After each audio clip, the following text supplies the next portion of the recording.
Então aqui vou passar para o próximo slide. Então, Lamrim Chemo, capítulo 20, a origem do sofrimento. Então, karma e kleshas são ambos necessários para o surgimento do samsara, como a gente já viu em outros textos, né, para que haja samsara, e aqui samsara a gente tem que pensar o que é o samsara? É a existência condicionada, é a existência que é regida pela separatividade. Para que haja essa noção de separatividade, tem que ter o klesha raiz, que é a avidya, que é justamente essa percepção errônea que nos faz conhecer o mundo numa perspectiva de eu e outro, meu e aquilo que não é meu, eu versus outros, e daí por diante. E a vidya é uma força universal, né? Então, karma e klesha são ambos necessários, porque sem esse klesha raiz, que é a vidya, não há manifestação, não há samsara, não há todo esse processo de existência condicionado, de existência condicionada pela multiplicidade, pela separatividade. E o karma ele é necessário porque o karma é a ação guiada pelos kleshas que vai fazer com que o samsara se movimente, que vai fazer com que a roda gire e que vai fazer com que a gente fique cada vez mais enrolado também com essa roda. E aí tem que tentar dar um jeito de sair, né? E nesse ponto o karma também ele é chave para que a gente consiga se libertar do samsara, como a gente vai ver mais adiante. Os kleshas são a causa anterior ao karma. Então, o que a gente tem sempre que lembrar, né, que há diferentes níveis de karma, e o problema aqui é o karma contaminado pelos kleshas. É a ação barra intenção contaminada pelos kleshas. Então, os kleshas eles vêm antes. A partir dos kleshas, a partir dessa mente kleshada dos seres que se veem como separados, eles começam a agir buscando o benefício, buscando a defesa da integridade da sua separatividade, da sua noção de individualidade. Se houver kleshas, haverá karma acumulado. Enquanto houver kleshas, não tem como a gente não acumular karma. Então, se a gente não elimina os nossos kleshas, a gente vai continuar acumulando karma, né? E as sementes vão continuar lá latentes e vão começar a germinar ou nessa vida mesmo, né, os efeitos kármicos, ou em vidas futuras. São as chamadas tendências, os samskaras karma, né, um dos 5 agregados. E também essas tendências, elas que basicamente nos empurram de uma vida para outra, né, as nossas atrações, repulsões, que a gente carrega e que a gente carrega no nível inconsciente. A nossa mente, o nosso contínuo mental, ele tem o seu nível consciente, mas também tem um nível inconsciente. O budismo já falava nisso muito antes da psicanálise ocidental começar a falar nessa camada mais inconsciente da nossa mente. Se houver kleshas, haverá karma acumulado. O karma de alguém que transcendeu o desejo pelo samsara não mais arremessa alguém no renascimento compulsório. Então, se houver kleshas, vão acumular um karma que está contaminado pelos kleshas. Mas, se eu conseguir gerar um karma positivo, desenvolver as virtudes e conseguir transcender o desejo pelo samsara, né, que é até aquele termo pali, tanya, que muitos de vocês conhecem, que a gente vê sendo usado em textos teosóficos, em sânscrito trishna, que é esse desejo, essa ânsia pelas coisas, essa ânsia pelo nascer. Se a gente transcende isso, o karma dessa pessoa não vai mais arremessar ela no renascimento compulsório, porque é um karma que vai estar dissociado dos kleshas. Isso é um trecho do Dharma Kirti, que é esse personagem que está aqui na imagem. Né? Vou tentar sempre agora dar destaque a esses personagens que o Tsongkhapa cita, porque o Lamrim Chenmo é basicamente isso. O Tsongkhapa não está trazendo nada de novo, ele está trazendo um compêndio de uma série de importantes pensadores budistas, Mahayana, e está nos dando um mapa. Quais são os personagens, então, que vale a pena a gente estudar? Quais são as obras que vale a pena a gente se aprofundar para entender melhor o Dharma budista? Então, aqui um trecho do Pramana Vartika, do Dharmakirti, um indiano do século VII, que vai falar muito sobre o mecanismo da cognição, as questões da lógica, o entendimento da realidade. E aqui um outro trecho também dessa mesma obra, desse personagem.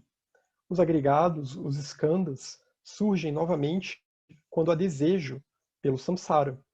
Então, para que a gente tenha que renascer, a gente tem que ter desejo pelo samsara.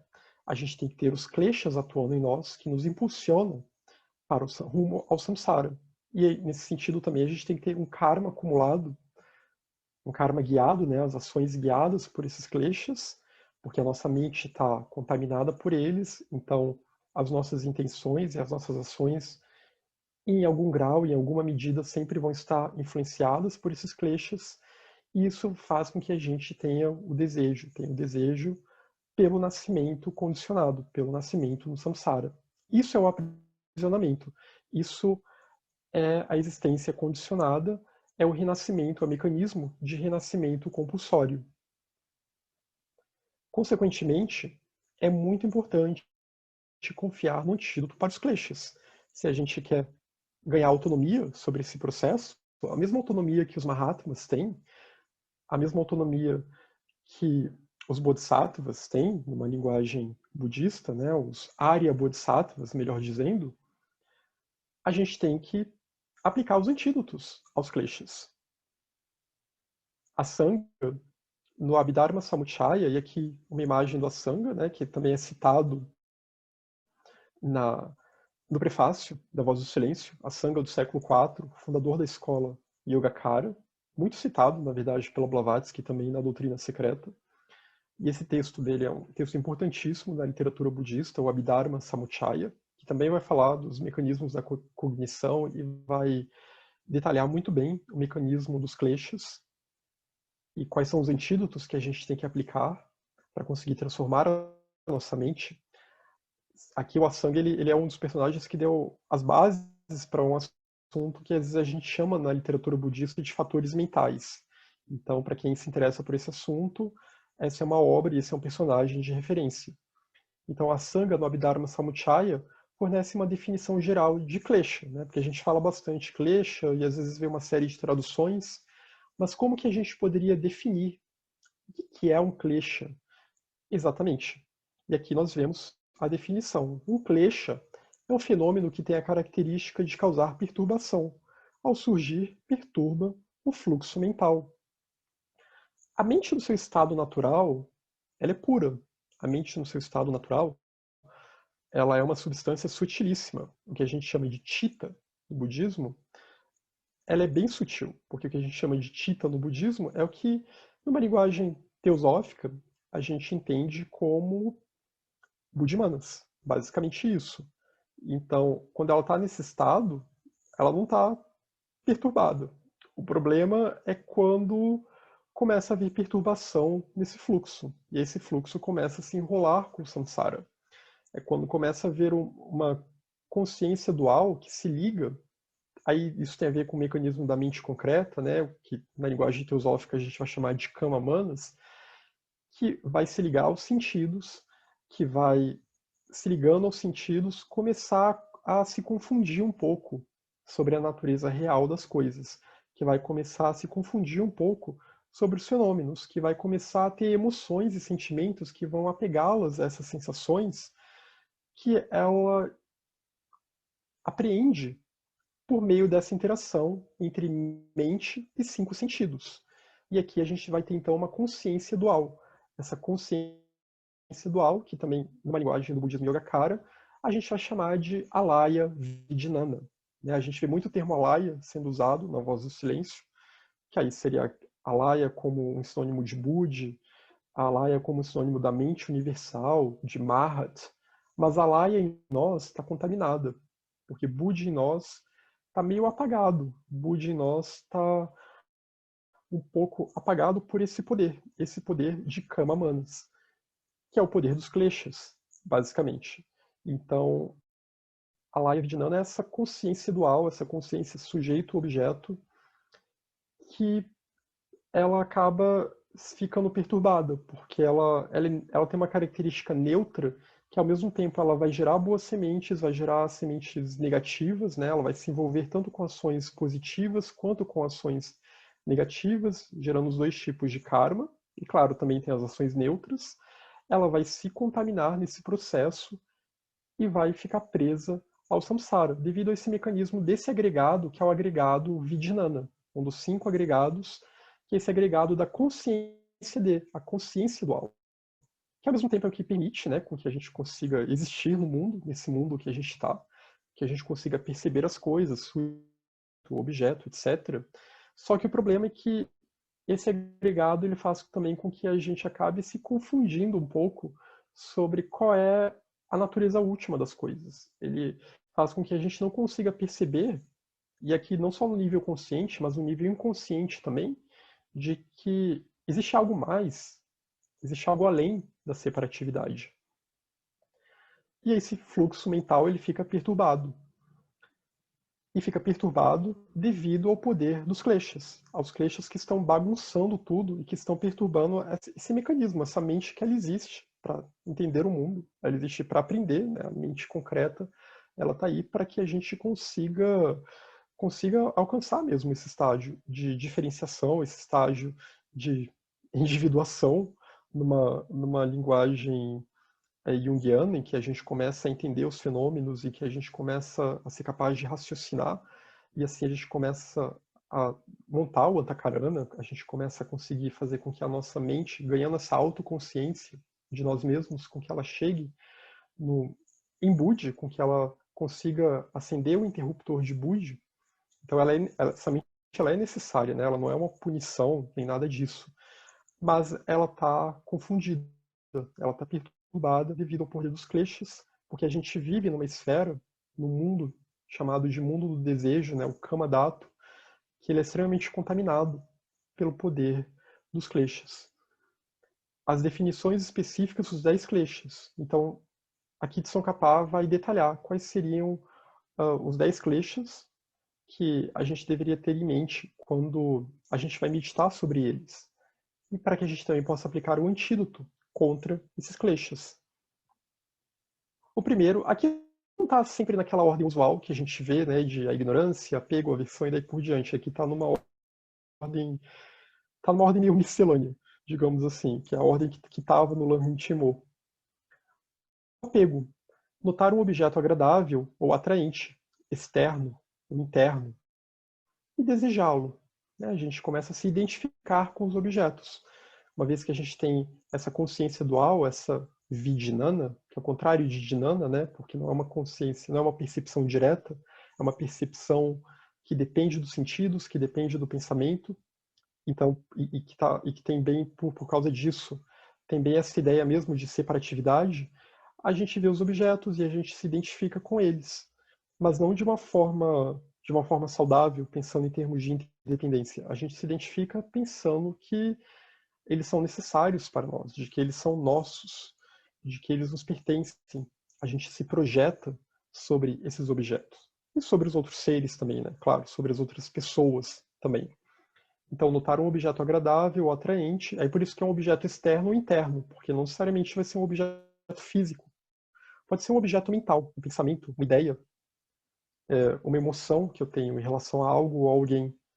Quando o apego se agarra ao seu objeto, é difícil se libertar dele, tanto quanto é difícil remover o óleo que mancha um tecido. Então é como se o nosso contínuo mental ele vai ficando manchado por essa energia do apego. E ele vai ter muita dificuldade de se libertar disso, porque ele sente que isso é essencial para a sua sobrevivência, em algum sentido. Ele acaba se deixando envolver por essa energia e acaba estando sempre correndo atrás desses objetos de apego no samsara. Aí o próximo aqui, deixa eu ver aqui, opa, a aversão. Então, significa observar, né? Geralmente é o contrário do apego, mas de certa forma, ambas são duas faces da mesma moeda. Aqui é uma imagem de Manjushri, né? Só fazendo um breve adendo. Manjushri é a deidade que representa Prajna, que representa a sabedoria, o discernimento que compreende o vazio de separatividade, compreende a interdependência de tudo. É a sabedoria da mente de um Buda, da natureza Buda dentro de nós. E ele tem essa espada flamejante, que é a espada que corta os nós provocados pelos kleshas, que corta o poder dos elos, que nos prendem à existência condicionada, que nos prendem ao samsara. Então, a aversão significa observar aquilo que causa algum tipo de dor, física ou mental, né? Algum tipo de mal-estar. Aqui, dor a gente pode usar num sentido bem amplo mesmo. Alguma coisa que nos incomoda. Como outras pessoas que nos causam esse tipo de mal-estar, dor física ou mental, outros seres, armas, espinhos, né? Há uma miríade de coisas que podem nos causar mal-estar e gerar uma mente atormentada e hostil. Então não é como aquela renúncia saudável que às vezes os textos falam, né? Que a gente pode até chamar de uma versão saudável, samsara, uma renúncia que busca desenvolver a virtude para se libertar do samsara. Não, aqui, do mesmo modo que o apego também não é aquele apego saudável, né? Aí são os cuidados com a palavra, não é aquele apego saudável que a gente tem de querer proteger quem a gente ama, de querer cuidar das pessoas, né, que nós temos de cuidar na nossa vida. E essa versão, né, o apego vira uma compulsão, vira e essa versão também, ela vira uma atitude, uma mente atormentada e hostil que se volta contra esses objetos que lhe causam aversão, que lhe causam sensações desagradáveis. E também ela pensa em ferir esses objetos, ela pensa em causar danos a esses objetos de alguma forma. A raiva e o ressentimento estão bastante ligados ao klesha da aversão. Se a gente tem raiva de algo, é porque a gente tem aversão. E o medo também. O medo, a raiva, o ressentimento, o ódio, eles estão bastante ligados. E todos eles emanam desse klesha, do klesha da aversão. E também emanam, de certa forma, do klesha do apego. Né? Porque a gente é sempre esse jogo. A gente tem aversão a tudo aquilo que ameaça tirar os nossos apegos, de certa forma. A gente tem apego às coisas boas da vida, às coisas que nos dão bem-estar, e, consequentemente, a gente tem aversão a tudo aquilo que, de alguma forma, ameaça essa sensação de bem-estar que a nossa personalidade, que o nosso eu sente. Depois, o orgulho. O orgulho consiste em observar as qualidades internas ou externas e estabelecer comparações baseadas numa perspectiva de objetificação do mundo, por meio dos agregados impermanentes. Isso também é um ponto interessante, né, porque esses kleshas eles têm muito esse poder da gente... É um termo que se usa bastante, é reificação, né, ou a gente pode, num termo menos acadêmico, menos técnico, chamar de objetificação. Os kleshas fazem com que, nessa relação sujeito-objeto, a gente objetifique o mundo. Né? Isso me causa bem-estar, isso me causa mal-estar, isso me faz me sentir superior aos outros, isso me faz me sentir inferior aos outros. Então, esse é o problema também da nossa mente contaminada pelos kleshas, é que ela acaba tendo esse poder mesmo. Então, observar as qualidades internas ou externas, né, e estabelecer comparações. E qualidades internas podem ser traços de personalidade, emoções, etc. Externas, as aparências, por exemplo. O status entre duas pessoas diferentes. Estabelecer comparações baseadas numa perspectiva de objetificação do mundo por meio dos agregados impermanentes. A mente, então, se torna inflada e assume um aspecto de superioridade, porque a nossa mente ela começa a se inflar. E aí o apego ao eu, né? Então também está ligado aqui ao apego e está ligado à aversão também, né? Não deixa, esses kleshas são todos de alguma forma interdependentes entre si. Para a gente superar um, tem que também dar um jeito de superar os outros. Então a gente começa a ter um complexo de superioridade mesmo em relação aos outros, em relação àqueles que a gente considera inferior, em relação àqueles que a gente desenvolve um senso de aversão, porque a gente pensa, eu não quero ser como essa pessoa, ou eu não quero estar nessa mesma situação dessa pessoa. Ilusão, moha, né? Aqui eu coloquei a palavra sânscrita, porque essa palavra ela é traduzida como ilusão, às vezes como ignorância, e se confunde com a tradução de avidya, e às vezes também como delusão, né? Que já é mais um neologismo, que vem do inglês delusion, que é um estado meio de delírio, mas não chega a ser aquele delírio que a gente vai ver, né, em textos psiquiátricos, médicos, etc. Mas é um senso iludido mesmo, em que a gente tem uma visão errônea ou entendimento errôneo devido à compreensão das 4 nobres verdades, do karma, seus efeitos, e das 3 joias.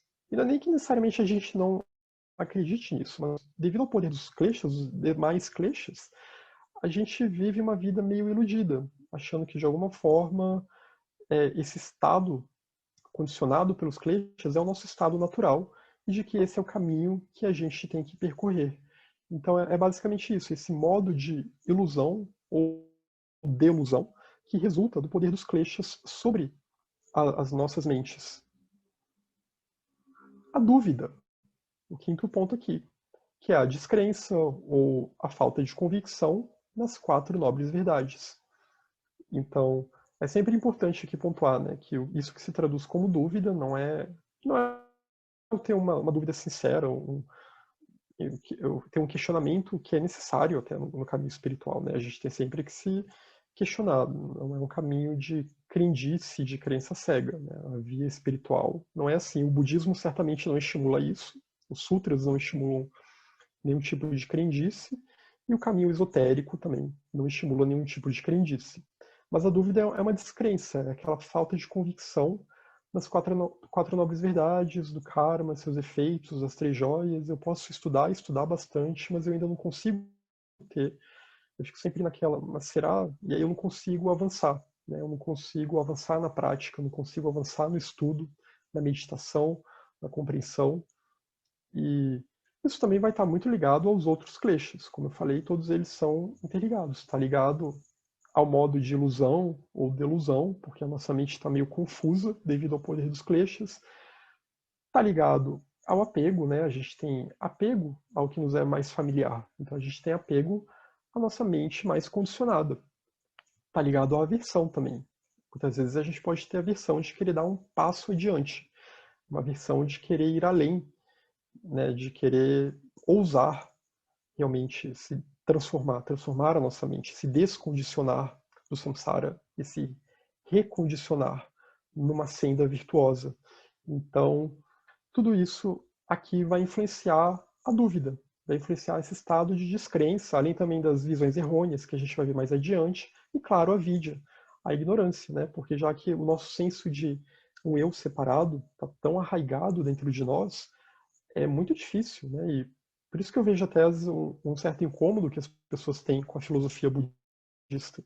Porque o budismo ele é muito categórico. O eu é vazio de existência inerente, seja no Mahayana, ou seja no Hinayana, ou no Theravada, que também vai falar em Anatta, vai falar da ausência de um eu permanente, de um eu real mesmo, né? O eu ele surge a partir desse mecanismo, dessa interação dos 5 agregados, da forma, da cognição, da sensação, da percepção e da consciência dual, sujeito-objeto, já que estamos nesse mundo, né, as formas estão separadas, os átomos se agregam, as moléculas, os átomos se agregam, então temos esse mundo de várias formas e também mundos de formas sutis, mas em que há diferenciação, a multiplicidade, vai gerando mais tendências em relação a isso, que vão reforçando muito esse senso de separatividade.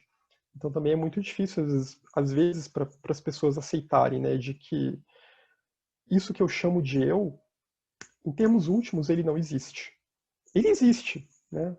Não é uma questão de negar o eu. Ele existe, ele é um acessório que a gente usa, a personalidade é um acessório que a gente usa, mas ele é só um acessório, é só um acessório que nós estamos usando aqui nessa esfera da multiplicidade e que é necessário que a gente tenha um senso saudável do que é esse eu, do que é a nossa personalidade, né? Não é virar zumbi, não é virar uma ameba, mas ao mesmo tempo a gente tem que entender que esse eu ele só se define na interdependência, ele só se define na relação com o outro. E que a interdependência, na verdade, é a regra. Quando a gente fala em vazio no budismo, a gente tem que entender que o vazio, na verdade, é interdependência. Não é um vazio no sentido de um vácuo, de um nada, um niilismo total. Não. É vazio no sentido de vazio de separatividade. Acho que é um bom jeito da gente definir o que em sânscrito a gente chama de shunya. Né? Shunya pode ser chamado de zero também. Os indianos que foram os primeiros a vir com o conceito de zero na matemática. E zero em sânscrito é shunya. Então quando a gente fala que eu e os fenômenos são shunya, são shunyata, quer dizer que eles são zerados de separatividade, que eles só existem na interdependência. Eles são zerados de uma natureza intrínseca individual, porque a natureza intrínseca real, que a gente vai chamar de Dharmakaya ou Dharmata, a verdadeira natureza, uma linguagem budista, ou vai chamar de Atman, na linguagem da Vedanta, também a linguagem teosófica, né, vai falar em Atman, no neoplatonismo vai falar no ser, que é semelhante ao Um. Tudo isso não é individual, tudo isso está em todos os lugares e ao mesmo tempo não está em lugar nenhum, né, porque ele é a única realidade última de fato, e ao mesmo tempo que ele está em tudo, ele não se contamina com essa multiplicidade. Então, a ignorância, a avidya, é esse estado de consciência aflitivo, que observa os agregados apropriados e os percebe como eu e como meu, né? Esses 5 agregados, isto é, como eu ou como aquilo que pertence ao eu. Visto que os agregados, os skandhas, eles são perecíveis. Né? Esses nossos agregados, eles cessam. Nosso corpo está envelhecendo a todo momento. Os nossos outros agregados, eles estão sempre em constante mudança, porque nós vivemos nessa esfera da multiplicidade. Uma das características da multiplicidade é a constante transformação, é o movimento, é a impermanência. E também é uma das marcas do samsara, é a impermanência. Então, ele observa os agregados apropriados, os percebe como eu, meu, como o eu, aquilo que pertence ao eu. E visto que os agregados, os skandhas, são perecíveis, o que se apreende são simplesmente fenômenos impermanentes e múltiplos, mas a gente não consegue perceber de fato essa impermanência. É até fácil, né, a gente falar, tudo é impermanente. Claro que, num certo nível, a gente consegue perceber facilmente a impermanência das coisas, né? Eu sei que amanhã vai ser outro dia. Eu sei que a nossa galáxia um dia vai deixar de existir, o planeta um dia vai deixar de existir, etc. Todo mundo sabe que vai morrer um dia. Mas ainda assim a gente tem um senso introjetado de que o nosso eu, esse nosso senso de separatividade, ele é permanente. Então, quando a gente atribui permanência ao nosso eu, quer dizer que a gente está atribuindo uma natureza de Atman ao nosso eu. E é por isso que a linguagem budista vai falar muito em Anatman, aquilo que não é o Atman. E o eu não é o Atman. Os fenômenos que existem no mundo também não são o Atman, porque nenhum deles se sustenta por si só. Todos eles dependem desse jogo de causas e condições, dessa relação sujeito-objeto, dessa interligação. O Atman, se a gente for para as escolas budistas que usam esse termo, né, como os Tathagata Garbha Sutras, por exemplo, a escola Jonan do Tibete, o Atman está além de tudo isso. Ele é vazio de tudo isso e é pleno de si. É a única plenitude real. Todo o resto que a gente acha que é pleno, como o nosso eu, né? As pessoas até às vezes gostam de dizer eu sou uma pessoa plena. Pleno de quê? A gente não é pleno, a gente é vazio. A gente é interdependência pura. Então, visto que os agregados são perecíveis, o que se apreende são simplesmente fenômenos impermanentes e múltiplos. Não existe uma pessoa ou personalidade unitária e permanente. Né? Isso não existe. Da mesma forma que para o budismo também não vai existir um Deus pessoal, unitário e permanente. Isso é uma abominação filosófica, uma abominação lógica filosófica.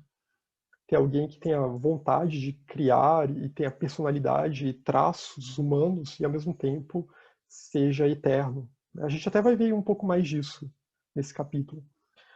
Por isso é uma falha cognitiva que objetifica agregados impermanentes e confere unidade ao que é múltiplo. E esse é o grande problema. Né? Não conseguir perceber que os fenômenos, que a multiplicidade, ela é zerada de uma unidade individual. Ela se faz nessas várias partes que estão conectadas entre si. E todas essas partes elas podem ser sempre reduzidas e cada vez mais esvaziadas. Né? Vai ter átomos, moléculas, sempre vai haver partículas divisíveis. Né? Nosso próprio senso de eu, ele é divisível. Se eu for procurar o que define o meu eu tenho esses 5 agregados, então aqui eu já dividi. Eu tenho um passado, um presente e um futuro que definem minha identidade. Aqui eu já dividi. Tenho tendências kármicas que me fazem ter um determinado mapa astral, que me dá uma sensação de eu sou essa personalidade. Aqui também eu já estou dividindo. Então tudo isso é divisível. Isso que é o eu, isso que são os fenômenos. Nós somos vazios de indivisibilidade, porque a única coisa indivisível, de fato, é o Dharmakaya, é Dharmata, é o Atman. Aí, né, em outras linguagens é Allah, e daí por diante. As definições específicas dos 10 kleshas. Continuando aqui, né, agora o ponto 7, uma visão extrema. É uma cognição perturbadora, que observa o eu por meio dos agregados, dos skandhas, né, esses skandhas que nós usamos, esses 5 skandhas que eu falei, forma, sensação, percepção ou cognição, as tendências que a gente gera a partir do nosso interpretar dessa interação comum com as outras formas, né, das sensações que a gente tem, a gente vai ter uma percepção, a gente tem uma consciência dual que interpreta tudo isso, né, Vijnana, uma percepção que depende desse mecanismo dos sentidos e do pensamento, e aí a gente vai gerar uma série de tendências. A gente vai criar uma série de formulações e projetar essas formulações sobre o mundo, sobre os objetos, sobre nós mesmos. Isso é o samskara karma. E vai agir de acordo com isso também. Então, é uma cognição perturbadora que observa o eu por meio dos agregados e os observa como permanentes ou eternos. Se a gente começa a tomar esse jogo e achar que esse eu é eterno, ou que os nossos samskaras, os nossos agregados, os skandhas, que eles são eternos, né? Que existem partículas eternas que formam isso que a gente chama de eu, e que essas partículas, portanto, elas seriam por si mesmas indivisíveis, mesmo que o eu em si não necessariamente seja, a gente está caindo num extremo, numa visão extrema que se chama de eternalismo. Então é como, por exemplo, a gente achar que, como acontece em muitas escolas indianas, né, e por isso que o budismo às vezes vai bater bastante no uso do termo Atman, e começar a confundir o Atman com a alma, começar a achar que o Atman é aquilo que renasce de vida em vida, sendo que o Atman ele está alheio a tudo isso, ele não tem por que renascer, ele não tem essa volição de renascer. A base de toda a vida é a vida una, é a essência de tudo, ok, mas não tem uma vontade, não está contaminado por esses kleshas, não é uma personalidade. Então o budismo também vai vir muito para corrigir essa má interpretação que estava acontecendo na Índia antiga, né? Então por isso que a gente vê em muitos textos, né? O próprio Tsongkhapa, por exemplo, por mais que tenha citado escolas budistas que falem no Atman, mas o Tsongkhapa ele não é muito afeito a esse termo. A gente já vê em textos que ele critica budistas que eles usam esse termo justamente pelos mau usos do termo por outras escolas indianas. Então, mesmo, né, a gente vê toda essa reverência dos Mahatmas com o Tsongkhapa, a importância que ele tem também para a literatura teosófica, mas o Tsongkhapa ele vai seguir por uma outra via, uma via quase como que a gente poderia fazer uma ponte aqui com a filosofia ocidental, de certa forma, uma via mais negativa, teologia negativa, né, de sempre ir esvaziando e evitar dar muitos tributos ou falar o que é de fato, usar muitos termos para falar o que é de fato aquilo de permanente que há. Né, você fica categorizando muito o nirvana. Então, essa é uma visão extrema, é a visão do eternalismo. E a outra visão extrema é a visão do niilismo, que é a visão é você negar que há uma continuidade, né? Por mais que tudo seja impermanente, há uma continuidade da vida. Então achar que e também há escolas budistas que às vezes caem um pouco nessa visão niilista, né? De achar então que já que o meu eu ele é temporário, quer dizer então que depois da morte não tem mais um depois, né? Depois todos os agregados eles se recolhem na natureza e é isso. Quem não se libertou do samsara, seja lá o que eles consideram como libertação dessa visão, já era. Vai ser reabsorvido na natureza sem que haja um contínuo mental, um fluxo mental que vai continuar passando, né? Esse fluxo mental que é Chitta, que é esse fluxo que renasce vida após vida, sempre se transformando. Então, Essa é uma visão, é o niilismo, ou negacionismo, também a gente pode traduzir nesses termos, que é a visão que também às vezes vai achar que o nirvana é a aniquilação, né? Tem uma tradução, umas traduções péssimas, mais antigas, de traduzir nirvana como aniquilação, e o nirvana é bem o contrário de tudo isso. O nirvana é a plenitude total. Nirvana pode ser traduzido às vezes como extinção, mas é extinção de um incêndio, é extinção do fogo. Nirvana.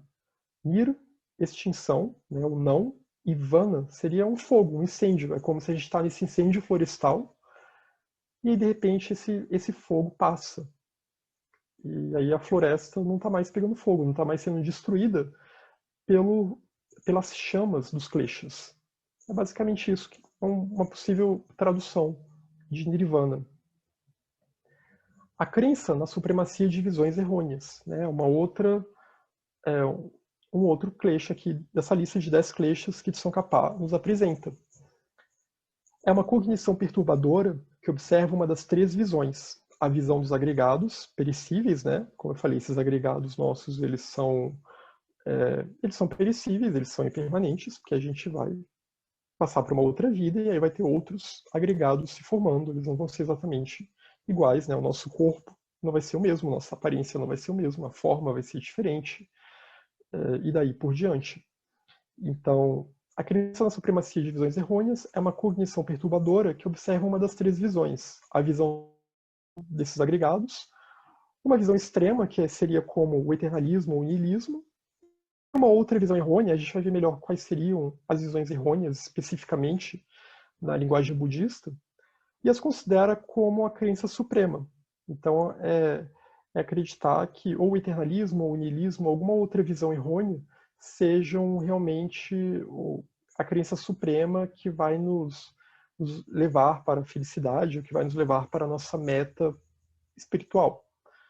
Então, essa crença na supremacia de visões errôneas, bom, um exemplo muito simples que a gente pode dar na nossa cultura ocidental é negar a reencarnação, por exemplo, negar o renascimento, é achar que vai ter um céu eterno à nossa espera e de que nós vamos ficar nesse céu para sempre. Né? Então isso, e achar que essa crença ela é a crença superior, né? O negar o karma, por exemplo. E lembrando que a proposta budista é sempre evitar os extremos, é evitar o extremo do eternalismo e evitar o extremo do niilismo. Evitar dar eternidade às partículas, mas evitar também cair no niilismo que vê a aniquilação das coisas, porque as coisas estão sempre renascendo e se transformando no mundo da manifestação. Isso é que a gente chama também na linguagem budista de caminho do meio, que em sânscrito é Madhyamika. Depois a gente vai ver um pouquinho mais sobre essa escola, né? Uma escola muito importante e que influenciou muito o Tsongkhapa. Tsongkhapa ele adota muito a filosofia Madhyamika. Então aqui, só mudando aqui a foto, mas é o mesmo slide. Então, o nono é a crença na supremacia da formalidade. É uma cognição perturbadora que observa uma determinada disciplina religiosa que exige certas formas de se vestir, se portar, falar, assim como certas práticas ascéticas, como se estas, por si só, pudessem purificar a mente, remover os kleshas e libertar do samsara. Então é aquela pessoa que toma o rito, o ritualismo, né? E não é que ritos não tenham seu lugar no budismo, eles têm, mas pessoas que tomam o ritualismo, que tomam as aparências, como mais importante do que o ensinamento filosófico em si, do que a meditação, do que a prática de desenvolvimento das virtudes, do que a busca pela sabedoria. Então, e que muitas vezes isso também pode levar à idolatria, né? Ao mau entendimento do que são as deidades, aí começar a idolatrar deidades e pedir favores materiais.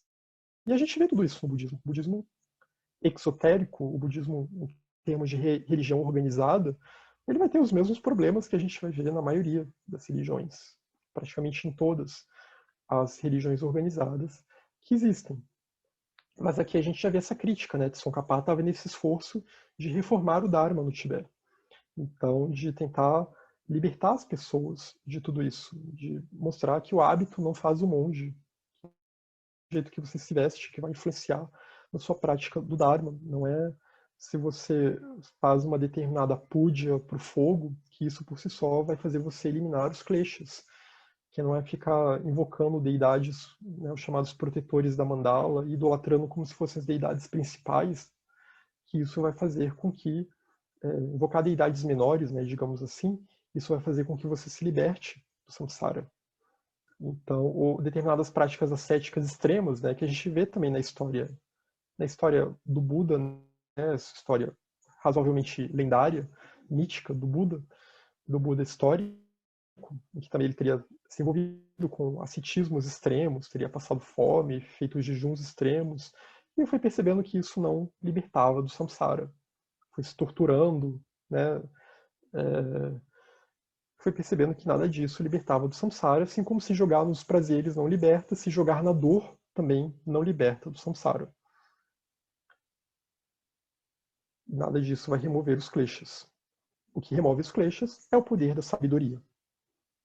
As visões errôneas. Então aqui a gente vai ver, de certa forma a gente aqui está lidando, né, já com as visões errôneas nesses últimos pontos aqui, né? E a vidya por si só também é uma visão errônea.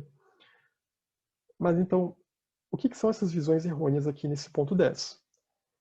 São uma cognição perturbadora, que nega a existência de vidas passadas e futuras. Né? Como eu falei, crenças que de alguma forma vão negar ou vão dizer que não existe uma vida após a morte, ou vão dizer que existe um céu eterno e a pessoa vai ficar naquele céu e não vai ter que renascer. Ou então, acho que esses são os exemplos, né?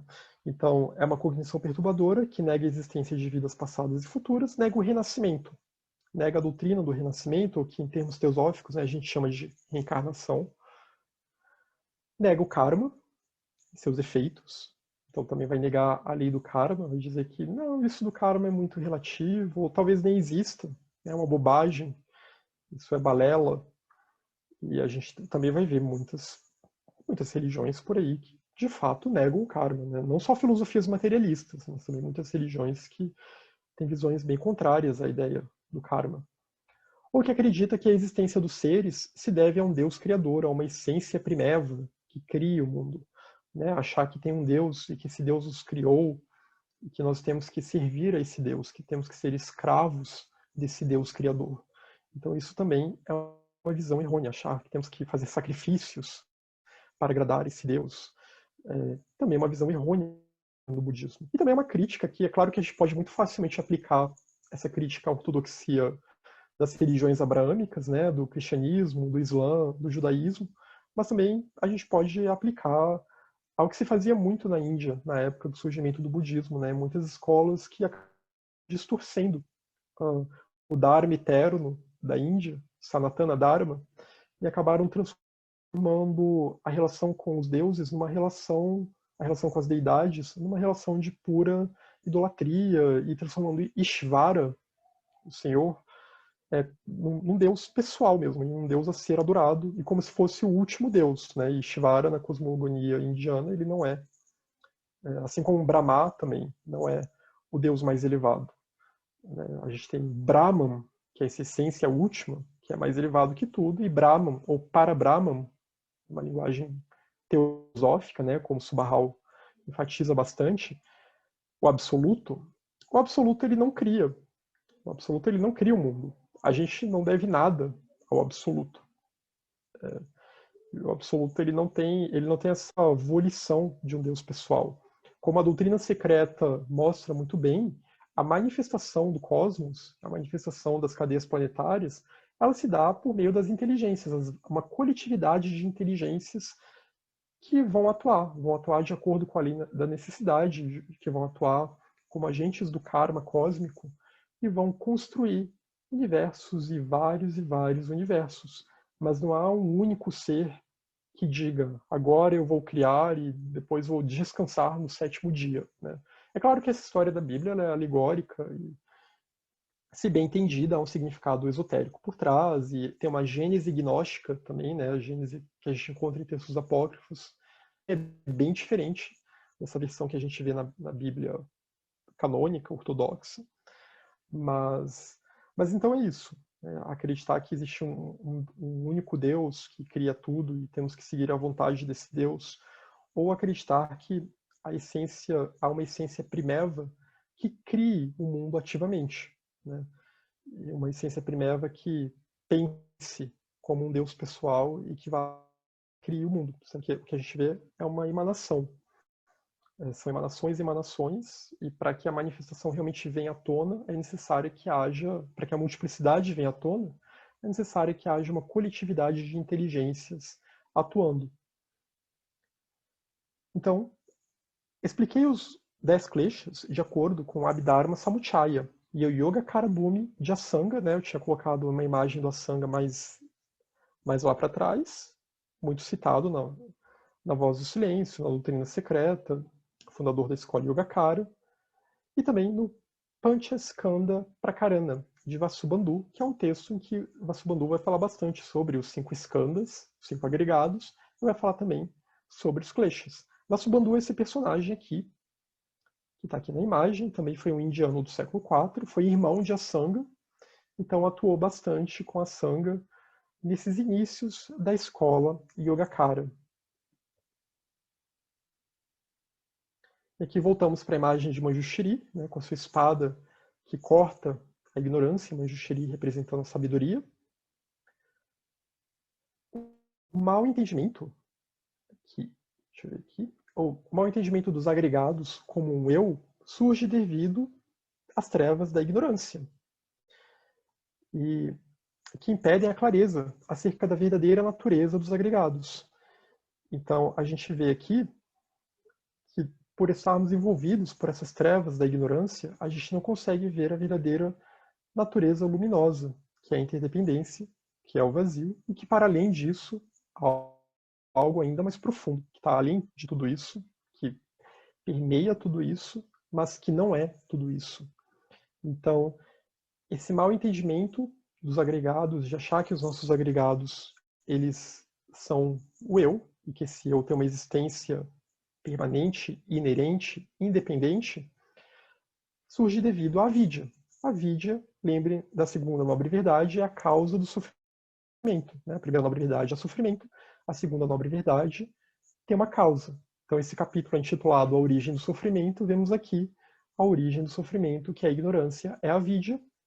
Isso impede a clareza da verdadeira natureza dos agregados, né? Dessa natureza vazia dos agregados, vazia de separatividade, que eles estão sempre se transformando. Os demais kleshas derivam dessa falha de cognição. Então, todos os outros kleshas vão vir de avidya. Eles derivam de avidya ou emanam de avidya, se vocês preferirem, devido a esse poder das trevas da ignorância.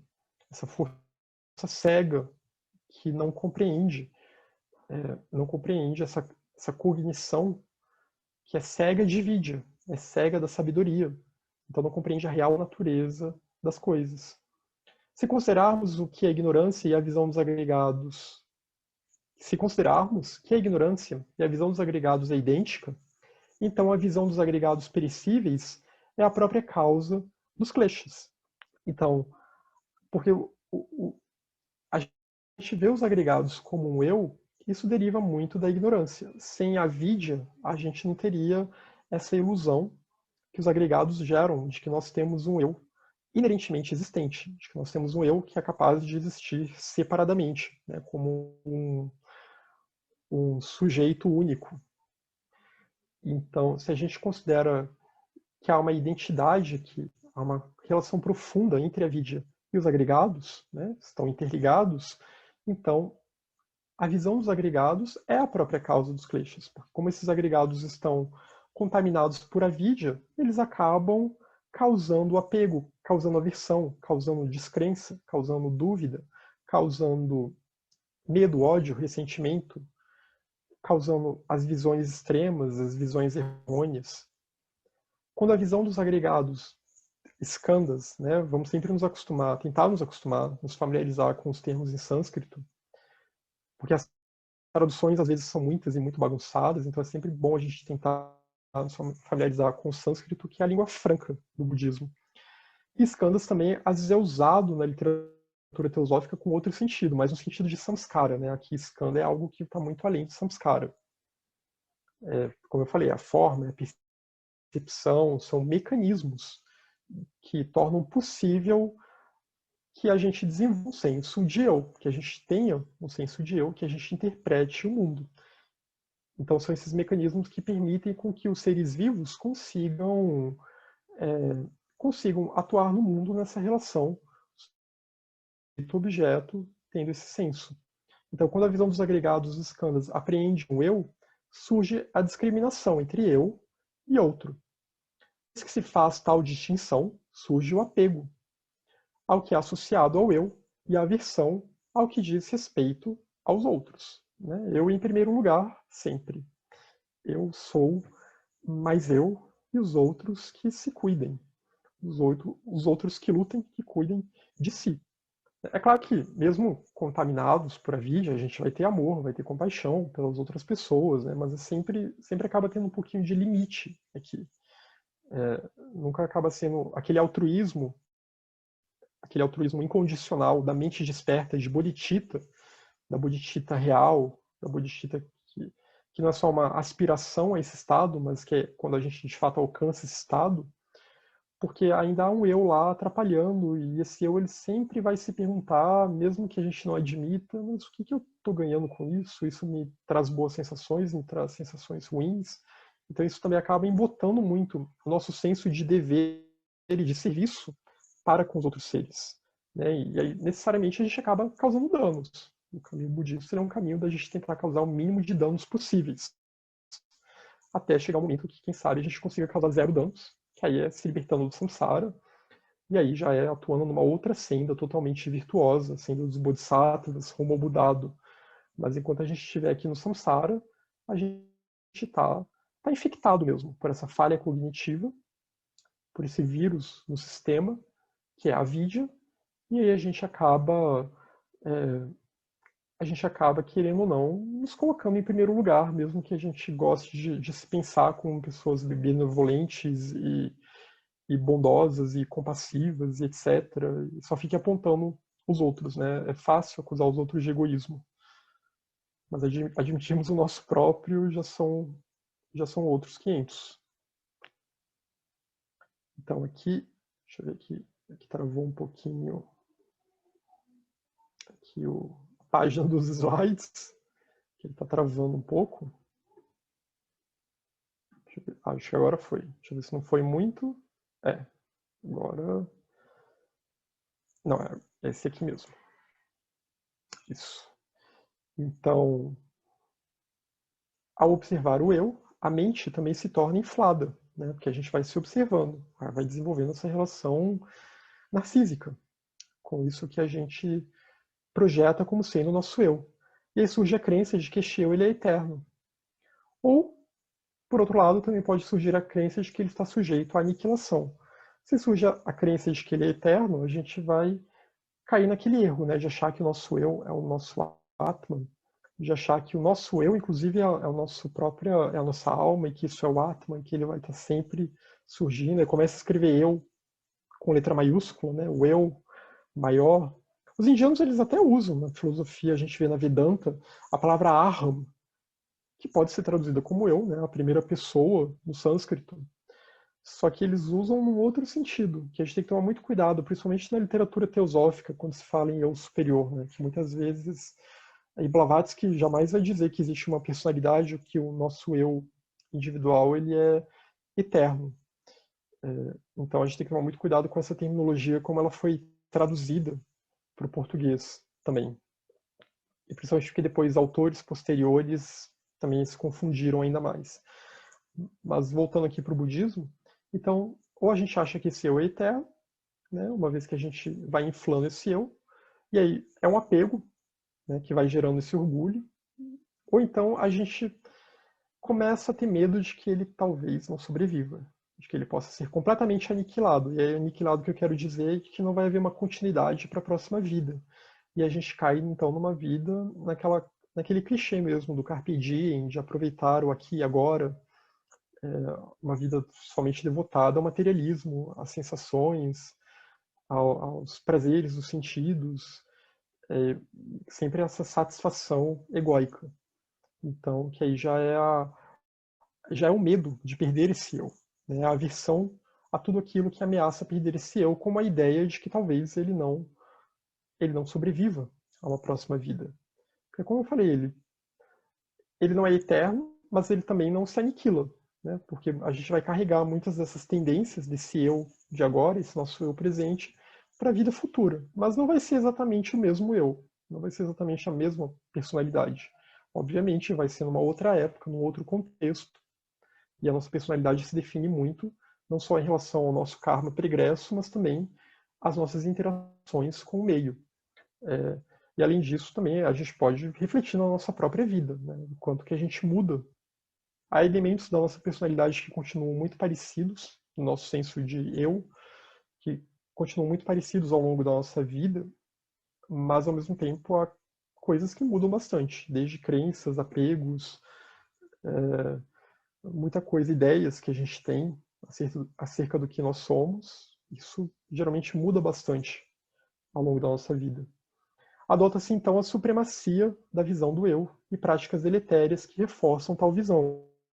Então, seja cair num extremo ou no outro, né, no extremo que é a eternidade do eu, ou no extremo que teme a aniquilação do eu, a pessoa acaba se envolvendo em práticas deletérias que vão reforçar essa visão, vão reforçar de alguma forma essa visão de que o eu pessoal é a prioridade, de que o eu individual é a prioridade, de que ele deve ser adulado, aí seja adulado materialmente ou até mesmo espiritualmente mesmo. Ou então, adota-se a visão errônea que nega a existência de coisas tais como o instrutor, que ensinou a não substancialidade do eu, que ensinou que o eu é vazio de existência inerente. Então, negar a existência do Buda, por exemplo. Dizer, não, ele... Ou então ele não falou isso, ele foi mal compreendido. Negar o ensinamento, negar o Dharma. E isso a gente não vê só no budismo, a gente vai ver isso, se a gente ler com cuidado a Vedanta Advaita, a gente também vai ver essa mesma ideia lá.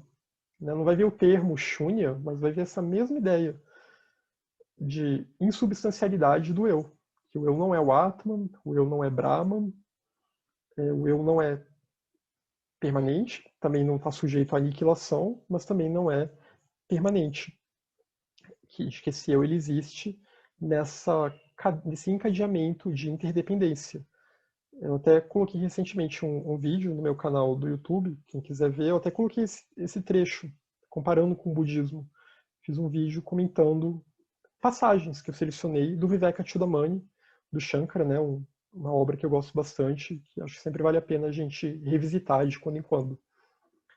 Então, adota-se então a supremacia da visão do eu, práticas deletérias, ou então a visão errônea, que vai negar o instrutor que ensinou o vazio de existência inerente, vai negar o Dharma, vai negar o karma e os seus efeitos, né? Porque se esse eu vai sempre ser o mesmo, então ele não vai ser transformado pelos samskara karmas, ele não vai ser transformado pelos efeitos do karma.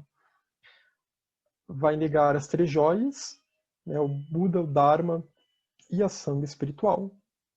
Então vai negar, aqui negar o Buda no sentido até de negar a natureza Buda, que está presente em nós e que não é o eu. Ou então negar o Buda no sentido mesmo de a existência, né, dos Budas. Negar o Dharma, como eu falei, o ensinamento que se contrapõe a isso, que oferece um antídoto para essas visões errôneas. Negar a existência da sangue espiritual, daqueles seres que já superaram essa existência condicionada ao apego ao eu. É como eu falei, esse eu deles não se extinguiu. Os Mahatmas, eles têm o eu, eles têm uma personalidade, né? Isso até a gente vê se a gente lê nas cartas. E quando a gente estuda a história de muitos personagens budistas que foram grandes bodhisattvas, a gente vai ver, cada um tem a sua predileção, etc. Que ainda estamos na multiplicidade. Mas eles sabem que o eu é só um acessório. O eu não é permanente e não é o centro de tudo. Essa é a questão aqui com Shunya. Não é nenhum tipo de niilismo, ou de autonegação, ou de tentar, como eu falei, virar uma ameba, ou tentar se autodestruir. Né? Não é destruir a própria psique, ou destruir nosso senso de individualidade. E esse é o cuidado que a gente tem que ter no caminho budista. Ao mesmo tempo que a gente tem que entender o vazio de existência inerente e a interdependência, mas isso tem que ser entendido com discernimento, de uma forma saudável, que a gente sabe que o nosso eu, como ele é um acessório, ele é um instrumento, para que a gente use, né, a nossa mente concreta, que está ligada a esse senso de eu, a gente tem que usá-lo de maneira saudável, virtuosa, para auxiliar os outros seres, e ao mesmo tempo para conseguir ativar a Búzia que está em nós, porque nós estamos aqui encarnados, estamos presos à separatividade. Então a gente tem que tentar usar essa separatividade para se reconectar, alinhar essa separatividade, essa multiplicidade, à unidade harmônica de todas as coisas. Então, mas, né, quando a gente nega tudo isso, surge a dúvida quanto à existência de tais coisas. Quando a gente nega o Dharma, o Karma, as três joias e daí por diante, a gente vai tendo cada vez mais dúvida, talvez não seja bem assim, etc. As causas dos kleshas são 6, conforme Bodhisattva Bhumi Jasanga, né, um texto importantíssimo da literatura mahayana. Então, tem que ter uma base, uma tendência latente aos kleshas. A gente tem que ter uma base. Qual que é essa base? Essa base é o nosso contínuo mental e os 5 agregados. Os 5 agregados que se manifestam quando esse contínuo mental está encarnado.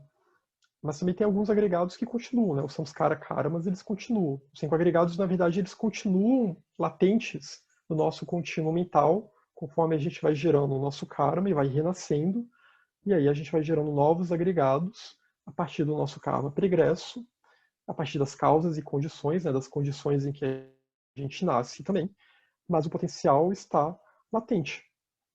Então, essa é a base, essa tendência latente aos kleshas que está lá na nossa mente, que é contaminada pelos kleshas. O objeto, o aparecimento de objetos que catalisam o mecanismo dos kleshas. Então, nessa relação sujeito-objeto, e aí que por objeto pode ser tudo, né? Quando eu digo é um pensamento que vem à minha mente, uma ideia com a qual eu começo a me envolver e começo a gerar apego. Pode ser uma coisa física, pode ser um outro ser, uma outra pessoa. Então, tudo isso que vai ser o foco do apego, da aversão, da ignorância nessa relação eu versus outros, da arrogância também, né? Eu melhor do que outros.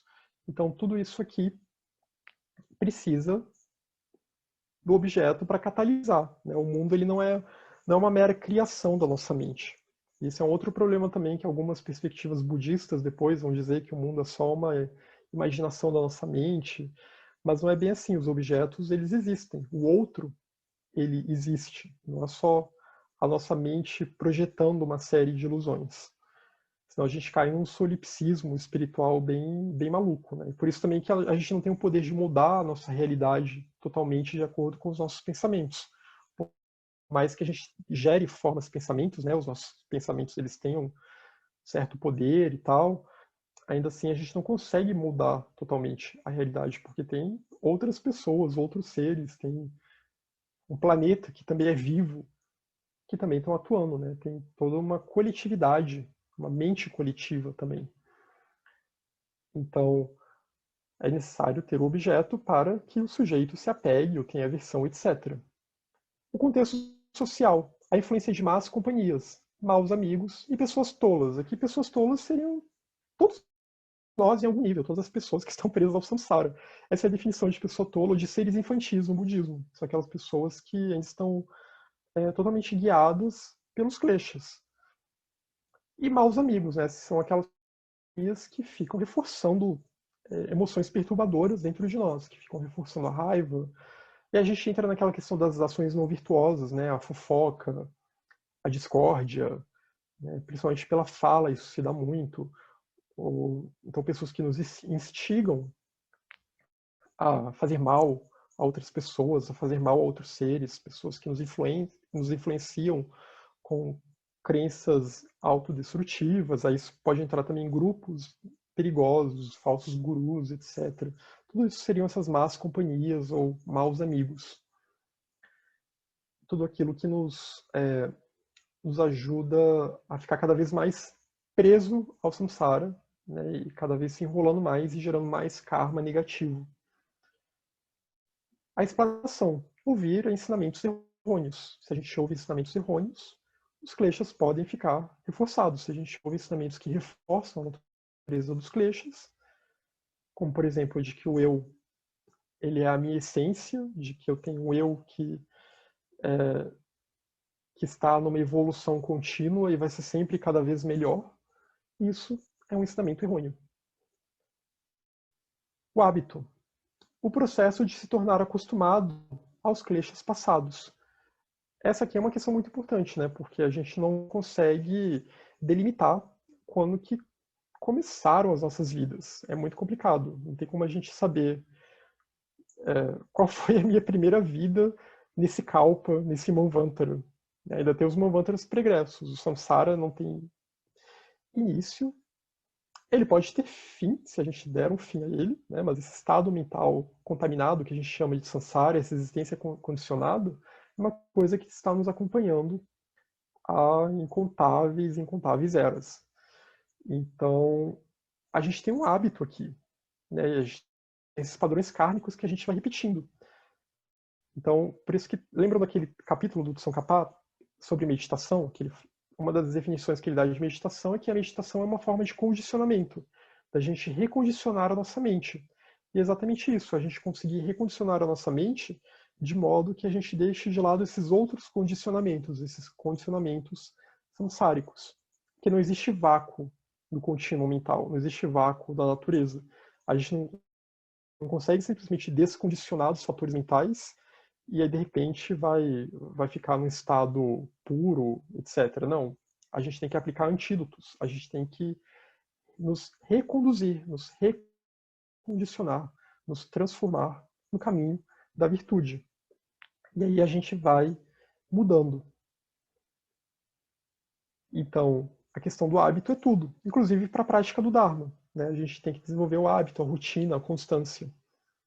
A atenção. Atenção incorreta, que projeta sensações agradáveis ao que não é agradável, que toma o impermanente como permanente. Aí tem a ver com aquele klesha morra da ilusão, modo de confusão, de ilusão, que a gente não consegue, por causa dos outros kleshas, né, principalmente a vidya, a gente não consegue interpretar, entender direito esse mundo. Entender direito a nossa vida, entender direito a nossa mente, entender direito o samsara. E aí, por isso, a gente acaba projetando uma atenção incorreta, né? Um excesso de atenção se envolve com coisas que parecem ser agradáveis, mas que, na verdade, não são. Não são no sentido de dharma mesmo. Não são no sentido de que vão nos causar sofrimento mais adiante. Porque ou vão só reforçar esses kleshas, ou não vão dar em nada. Então, e confundir aqui, né? Confundir o que é permanente com o que é impermanente e vice-versa. As falhas dos kleshas. Então, um jeito para a gente se desiludir com os kleshas é pensar nas falhas, meditar sobre as falhas dos kleshas.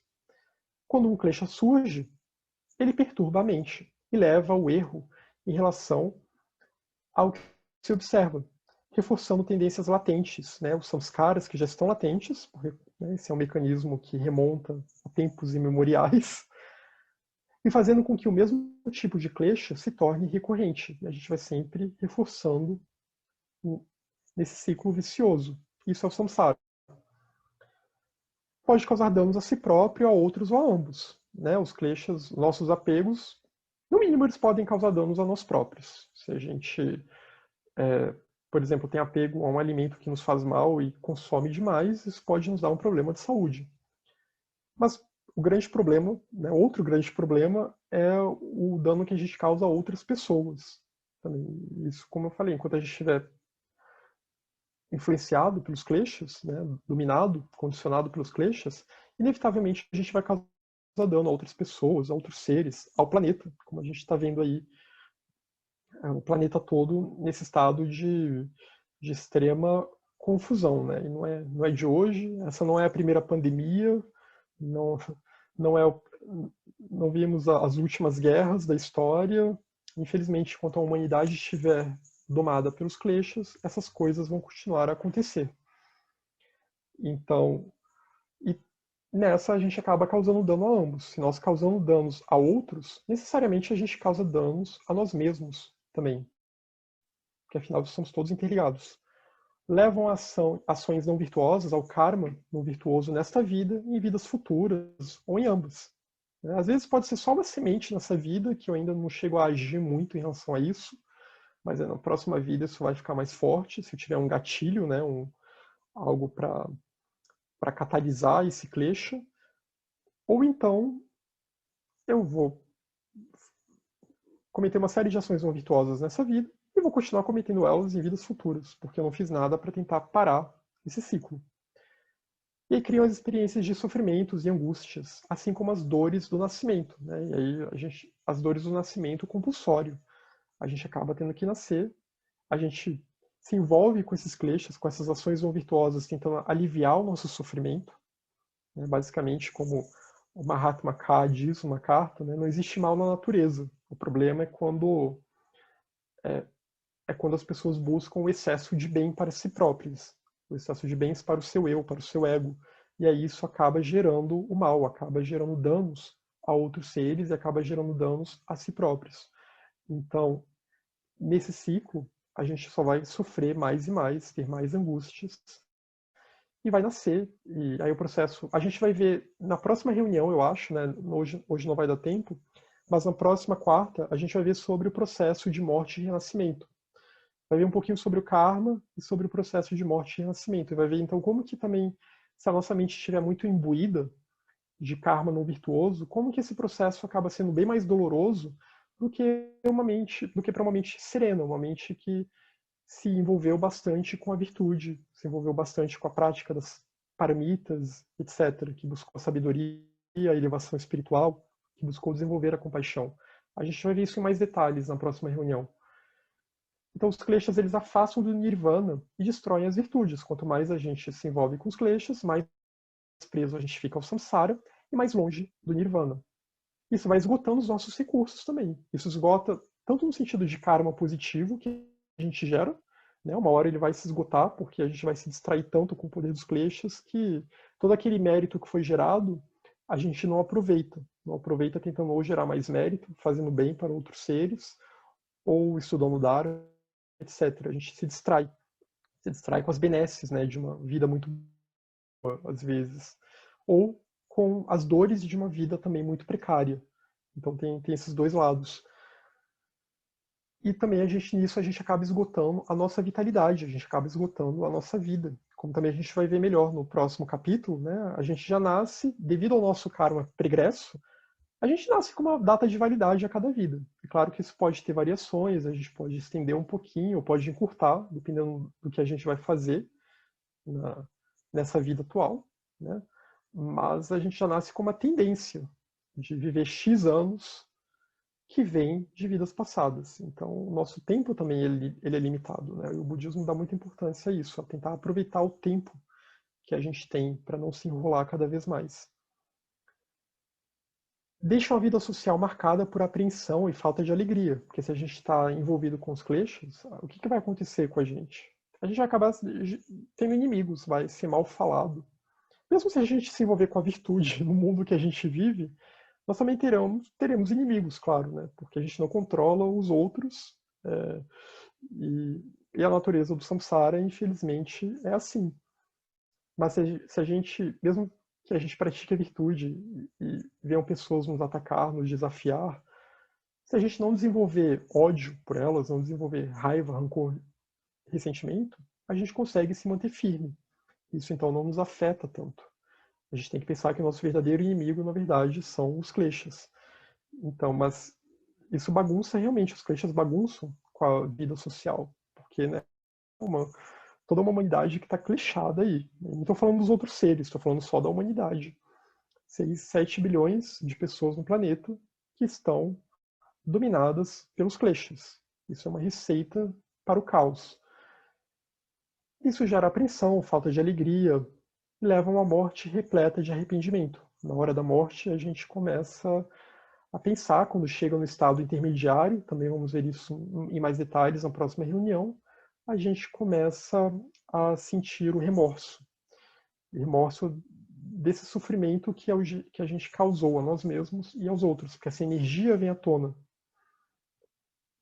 Então, reflita sobre as falhas dos kleshas, de acordo com o guia do estilo de vida do Bodhisattva de Shantideva, né? Esse aqui eu até coloquei o título em português, porque vocês podem encontrar facilmente em português. Eu também estou fazendo a minha tradução dele, né, que espero publicá-la no futuro, mas ainda vai demorar um pouquinho. Mas há outras traduções disponíveis em português. Então, o que Shantideva diz nesse capítulo aqui? Inimigos como o desejo pelas coisas do samsara e o ódio não têm pés nem mãos. Os kleshas, eles não têm pés nem mãos, né? Então é difícil até a gente pensar neles como nossos inimigos. Eles não são como um animal feroz que vai nos atacar, não são como uma pessoa que pode de alguma forma tentar bloquear nossos projetos, que pode tentar nos ofender ou nos atacar fisicamente. Eles também não são corajosos nem inteligentes, né? São perturbações mentais, são estados mentais. Então, e acontece tudo muito automaticamente, pela força do hábito, né? Das várias camadas da nossa mente, consciente e inconsciente, esses kleshas surgem conforme os nossos samskaras, as nossas tendências. Então, como que eles conseguem me escravizar? Aqui o Shantideva se pergunta, por que eu deixo eles me escravizarem? Aí, de novo, a gente pode fazer uma ponte, né, com aquele capítulo, um dos capítulos sobre meditação aqui do Maharishi Emoki, que Tsongkhapa fala. Por muitas vidas, incontáveis vidas, você deixou que a sua mente te controlasse, né? A mente kleshada nos controlando e nos tornando escravos dela. Mas se a gente conseguir aprender a controlar a nossa mente, aí tudo muda. Se a gente conseguir realizar essa alquimia mental, transformar a nossa mente, aí tudo muda. Então é a questão, né? Quem que realmente é nosso inimigo e quem realmente está nos escravizando? O que realmente é um obstáculo na nossa vida?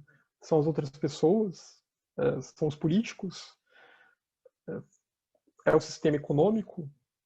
De certa forma, claro, tudo isso bagunça com a nossa vida, né? Bagunça com a vida de muitas pessoas, muito mais até do que a nossa vida aqui, de pessoas mais de classe média, a maioria, mas porque todos esses agentes estão contaminados pelos kleshas, mas nós também estamos contaminados pelos kleshas. Então a questão aqui, o que nos causa medo e apreensão em relação a tudo isso, é o poder dos kleshas, porque devido aos kleshas nós somos obrigados a renascer no mundo. Então a gente vai ter sempre que lidar com esse caos do mundo, sem muita autonomia, né? Não é como um bodhisattva elevado, um Arya bodhisattva, um Mahatma, que consegue escolher onde nascer, então consegue ficar mais recolhido, consegue ter uma saúde melhor, um corpo melhor, e também tem todo um karma que é sempre virtuoso, então nunca vai faltar nada a ele. Então já é bem diferente. E não que ele queira adquirir nada, né? Mas eu digo, não vai faltar em questões de alimentação, de saúde, etc. Mas esse é o problema. Enquanto houver kleshas, vai haver injustiças no mundo. Enquanto residem em minha mente, os kleshas se comprazem em me causar dor. Não devem ser encarados sem ira. A tolerância para com os kleshas é algo ridículo. A gente é bem menos tolerante com outras coisas, né? Inclusive com as injustiças do mundo que estão ligadas aos kleshas, com as visões errôneas que causam uma série de barbaridades mundo afora, inclusive que as religiões cometem, né? As religiões organizadas cometem. Então, mas tudo isso está, em última análise, vem do poder dos kleshas, os kleshas atuando nas pessoas que estão nessas instituições, que estão guiando esses grupos, que estão guiando o planeta, etc. Então, até se a gente quiser mudar o mundo socialmente, claro que a gente não pode ficar só esperando se iluminar, né? A gente tem que fazer o possível para ajudar as pessoas agora, né? Porque essa é a proposta budista, desenvolver a virtude ajudando os outros, mas a gente também tem que tentar se transformar, tentar eliminar os kleshas dentro de nós mesmos, para que então a gente consiga ser cada vez um agente mesmo mais eficaz para ajudar as outras pessoas no mundo, ajudar a todos os seres.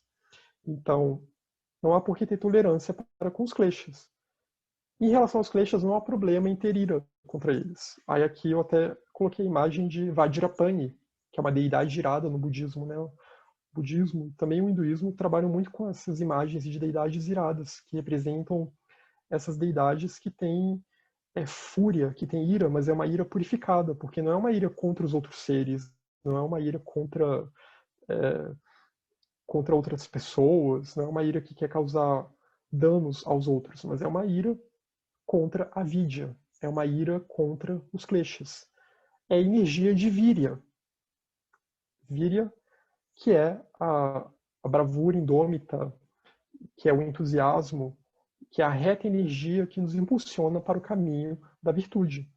E também que é uma energia que nos impulsiona para a justiça, nesse sentido, para aquilo que é justo, que é virtuoso. E Vajrapani, então, representa isso. Representa essa busca pela justiça na nossa mente. E a justiça que eu quero dizer é nesse sentido. Uma mente que não está mais contaminada pelos kleshas e não interpreta mais o mundo de acordo com a visão dos kleshas. Por isso que é um tipo de ira virtuosa, uma ira virtuosa. Mesmo se todos os deuses e semideuses se tornassem meus inimigos, eles não teriam o poder de me conduzir aos fogos do inferno implacável. A cosmologia budista, né, tem toda uma taxonomia, uma topografia celeste e infernal de vários mundos e reinos bem complexa, e a Viti seria o inferno mais baixo de todos. Por isso que é chamado de um inferno implacável, um inferno quente, com chamas que nunca cessam de queimar. Mas aqui, como diz o texto, aí a gente pode interpretar de uma forma mais mítica, pode interpretar de uma forma mais literal, né? E depende de muito de como a gente estuda esses assuntos. Mas o que a gente pode entender aqui é que, mesmo que deidades, devas, asuras, né, deuses e semideuses se tornem meus inimigos, mesmo que pessoas se tornem meus inimigos, nada disso tem o poder de me conduzir a esse estado de sofrimento intenso, a esse estado de sofrimento infernal, a esse estado de angústia extrema, de autodestruição extrema, se eu não estiver dominado pelos kleshas. Porque os outros só têm poder de nos atacar, os outros só têm poder sobre nós, nesse sentido, né, sobre o que vai acontecer com a gente nas próximas vidas, se a gente deixar a nossa mente ser dominada pelos kleshas. Senão, podem acontecer muitas coisas, né, com o nosso corpo, com a nossa saúde, com a nossa integridade física, etc. Pessoas podem nos atacar, etc. Mas se a gente não estiver dominado pelos kleshas, a nossa mente ela não vai gerar a raiva, não vai gerar a aversão, o ódio, o ressentimento, a vontade de vingança, que vai fazer com que ela fique presa nesse jogo. Aqui a gente já está quase terminando, né? Já estourei um pouquinho o tempo. Então, reflita sobre as falhas dos kleshas, ainda continuando aqui, né, nesse trecho do Shantideva. Aqui uma imagem agora, né, do próprio Shantideva. Lembrando que ele viveu no século VIII, na Índia, né, um indiano, não é um tibetano. Mas este inimigo poderoso, os kleshas, eles lançam em chamas tão quentes que poderiam derreter um monte Meru sem deixar cinzas. Aí lembrando que o Meru, na cosmologia indiana, ele seria como uma espécie de Olimpo, né? Seria o Olimpo dos indianos. Então a gente vê ele sendo citado muito em textos budistas e hinduístas também, e jainistas, enfim, de outras escolas indianas. Mas é isso. Os deuses, semideuses, seres sobrenaturais, entidades, etc., eles não teriam poder, esse mesmo poder de me levar para estados infernais de consciência que os meus próprios kleshas têm. Então, o que ele está querendo dizer aqui é que eu sou o meu maior inimigo. Eu sou o meu grande obstáculo, no sentido de que eu ainda estou dominado pelos kleshas. Os kleshas são um grande obstáculo dentro de nós. E é isso que a gente tem que transformar. Porque são os kleshas que vão nos impulsionar a determinadas ações kármicas, né, a padrões kármicos, e é essa junção karma e kleshas que pode fazer com que a gente se enrole bastante no samsara e que acabe passando por vidas de sofrimento extremo.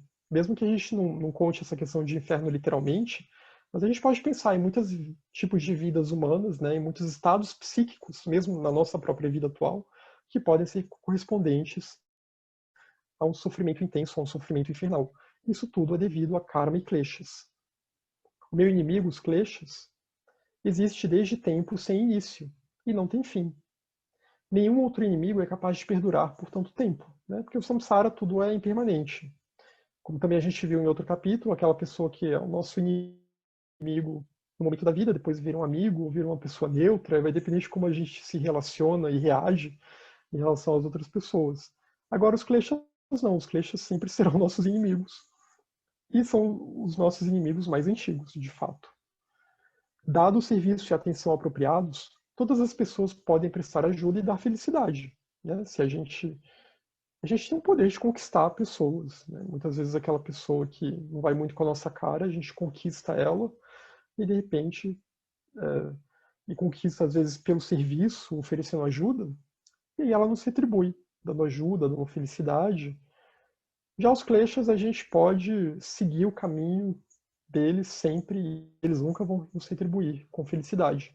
Eles sempre vão nos retribuir com mais sofrimento, porque eles sempre vão reforçar o senso de separatividade, sempre vão reforçar o apego, a aversão, a ignorância, a delusão ou ilusão, as visões errôneas. Então eles sempre vão reforçar tudo isso e vão nos impulsionar a gerar um karma negativo, a gerar um karma que pode nos levar a vidas não muito boas depois, ou até a problemas nessa vida atual.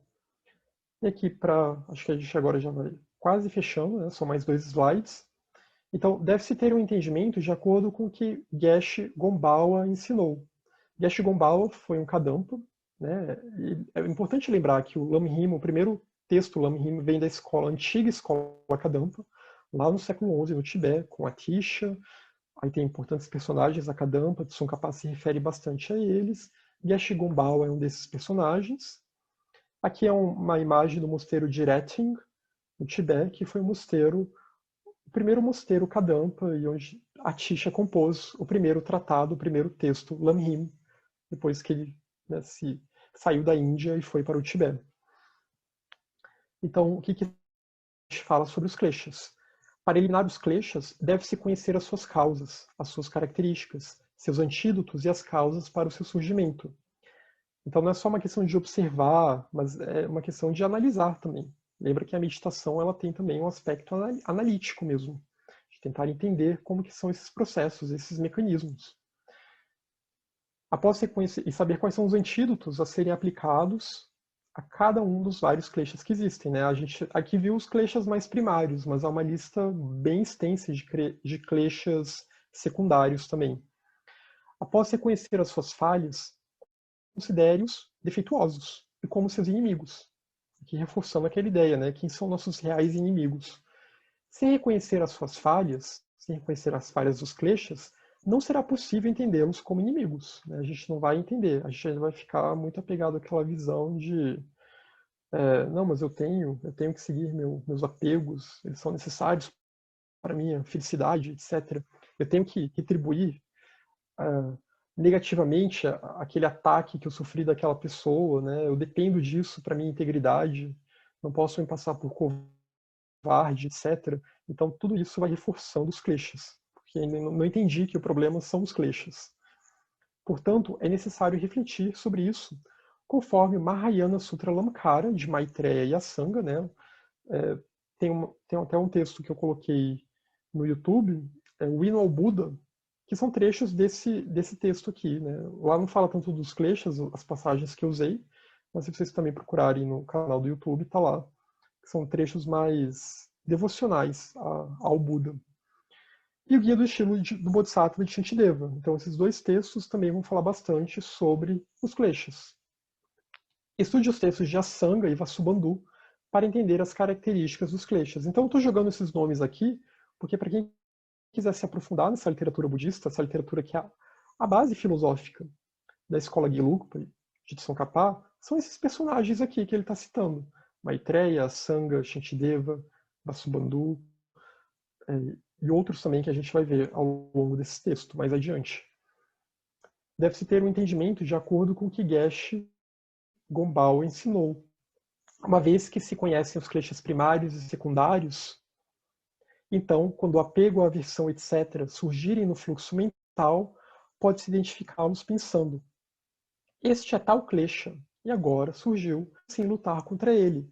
Aqui, isso é a verdadeira prática de plena atenção, é ter a plena atenção dos nossos estados mentais, é conseguir identificar de que, peraí, Peraí que essa situação aqui gerou um gatilho, eu fui provocado por alguma coisa, né? Me senti provocado, e aí veio essa emoção negativa, essa emoção destrutiva. E aí, por causa disso, eu tô me deixando dominar por isso. Aí você respira, para, tenta aplicar um antídoto e tenta não se deixar dominar por esse klesha. Então é a prática de dhyana, da paramita dhyana, paramita da plena atenção, né? Tentar aplicar isso quando esses kleshas surgem, porque eles surgem de forma súbita mesmo, né? A raiva não pensa, eu vou ter raiva. A mente não pensa, eu vou ter raiva. Isso surge de acordo com determinadas condições que propiciam que esse klesha, que essa emoção perturbadora, venha à tona. Eu não tenho um controle sobre isso. Se a gente tivesse, seria muito mais fácil. Então a questão da plena atenção aqui, da meditação, e da análise, e do discernimento, e também de várias outras práticas budistas, né? Inclusive visualizar deidades que representam virtudes para purificar a mente, mantras. Tudo isso é para que a gente consiga cada vez mais se deixar dominar menos e menos por esse processo, para que quando a nossa mente for provocada, a gente consiga segurar esse estado mental, não se deixe dominar por ele.